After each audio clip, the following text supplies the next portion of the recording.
Doctor Srivarma's wellness அனைத்து நோய்களுக்குமான ஆயுர்வேத மருத்துவம் தமிழகம் எங்கும். For appointments 99424411 and 99421166. அன்பார்ந்த தூத்துக்குடி சார்ந்த பத்திரிகை சகோதரர்கள் உங்கள் அனைவருக்கும் எங்களுடைய அன்பு கலந்த வணக்கத்தை தெரிவித்துக் கொண்டு, இன்றைக்கு எங்களுடைய பாரதிய ஜனதா கட்சியினுடைய தூத்துக்குடி தெற்கு மாவட்டத்தினுடைய புதிதாக தேர்ந்தெடுக்கப்பட்ட மாவட்ட நிர்வாகிகள் அந்த கூட்டம், அவர்களுக்கெல்லாம் என்னுடைய வாழ்த்துக்களை தெரிவித்துக் கொள்கின்றேன். எங்களுடைய மாவட்ட தலைவர் 2வது முறையாக மாவட்ட தலைவராக இருக்கிறார். தூத்துக்குடி வடக்கு மாவட்ட தலைவர் அக்கா, நம்ம மேயர் அக்கா, எம்பி அவங்க, நம்மளுடைய திருநெல்வேலி மாவட்ட தலைவர், நம்மளுடைய முன்னாள் வடக்கு மாவட்ட தலைவர் எல்லோரும் இருக்கிறாங்க. இங்கே இந்த நிர்வாகிகள் கூட்டத்திற்கு எங்களுடைய மாவட்ட தலைவர் தலைமையில் இந்த நிர்வாகிகள் கூட்டம் நடைபெற இருக்கிறது. நானும் முதல் முறை இந்த புதிய ஆஃபீஸ் கட்டின பிறகு இங்கு வருகை தந்திருப்பது, அதுவும் புதிதாக நிர்வாகிகள் போட்டவுடனே இங்கு வந்திருப்பது, அவர்களை சந்திப்பதில் மற்றற்ற மகிழ்ச்சி. நேற்றைக்கு மாண்புமிகு பாரத பிரதமர் திரு நரேந்திர மோடிஜி அவர்கள் நேற்று இரவு 8 மணி அளவில் தேசத்திற்கு உரையாற்றினார்கள். அதில் மிக தெளிவாக நம்மளுடைய தேசத்தினுடைய நம்மளுடைய நிலைப்பாடு என்ன, பயங்கரவாதத்திற்கு எதிராக நம்மளுடைய நாடு, நம்மளுடைய தேசம், பயங்கரவாதம் எந்த விதத்தில் வந்தாலும் கூட அதை நாம் சகித்து கொள்ள முடியாது, அவர்களுக்கு தக்க பதிலடி கொடுக்கப்படும் என்பதை ஆபரேஷன் சிந்தூர் மூலியமாக நாம் நிறைவேற்றி காட்டியிருக்கின்றோம். நேற்றைக்கு நம்மளுடைய பிரதமர் திரு நரேந்திர மோடிஜி அவர்கள் சொன்னது, நம்மளுடைய இராணுவ வீரர்களினுடைய பங்களிப்பு, அவர்களுக்கு மிகப்பெரிய ஒரு நன்றியை சொல்லியிருக்கிறார்கள்.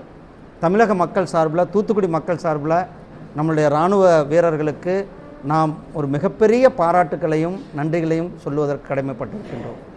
இந்த தேசம்தான் முக்கியம், இந்த தேசம்தான் எல்லாதை விட பிரதானம் என்பதை நாம் நிரூபித்து காட்டியிருக்கின்றோம். பாகிஸ்தான் தொடர்ந்து தீவிரவாதிகளுடைய பயிற்சி முகாம்களை அங்கு அவர்கள் செயல்படுத்தி கொண்டிருக்கின்றார்கள். அதை நாம் முழுமையாக அங்கு அந்த தீவிரவாத முகாம்களை தகர்த்தெறிந்து தீவிரவாதிகளுக்கு சரியான பாடத்தை நம்முடைய பிரதமர் திரு நரேந்திர மோடிஜி அவர்கள், நம்முடைய இராணுவமும் அவர்களுக்கு சரியான பாடத்தை புகட்டியிருக்கிறார்கள். எந்த நேரத்திலையும் கூட தீவிரவாதமும் பேச்சுவார்த்தையும் இருக்க முடியாது என்பதை நம்முடைய பிரதமர் அவர்கள் மிக தெளிவாக நேற்றைக்கு சொல்லியிருக்கிறார்கள்.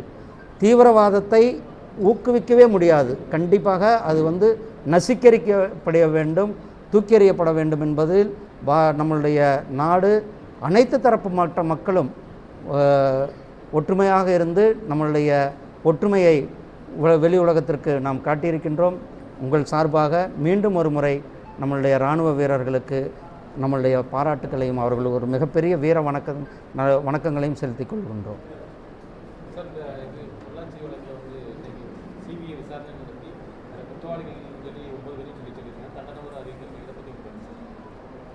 சட்டத்தின் முன், அதாவது சட்டம் தன்னுடைய கடமையை செய்திருக்கிறது. உங்களுக்கு தெரியும், அந்த குற்றவாளிகள் யாராக இருந்தாலும் அவர்கள் மேலே கடுமையான நடவடிக்கை எடுக்கப்படும் என்பது இதை காட்டுகிறது.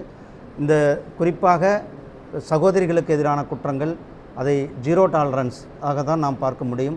அந்த குற்றவாளிகளுக்கு தண்டனை கொடுப்பதை நான் வரவேற்கிறேன்.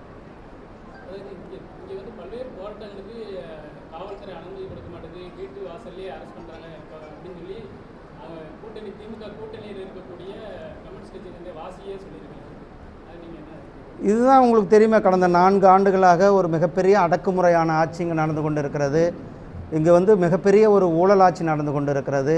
இங்கே மிகப்பெரிய அளவில் மக்கள் மத்தியில் விலைவாசி ஏற்றத்தை உயர்த்தி வைத்திருக்கிறார்கள்.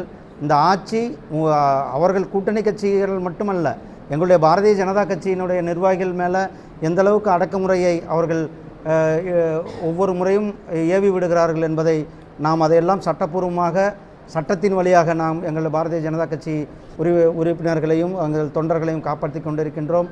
திமுக அனைத்து விதத்திலும் கூட ஒரு மிகப்பெரிய தோல்வியுற்ற அரசாங்கமாக இந்த அரசாங்கம் இருந்து கொண்டிருக்கிறது. இந்த அரசாங்கம், திமுகவுடைய அரசாங்கம் தூக்கி எறியப்பட வேண்டிய நாளும் குறிக்கப்பட்டிருக்கிறது. கூடிய சீக்கிரம் தூக்கி எறியப்படும்.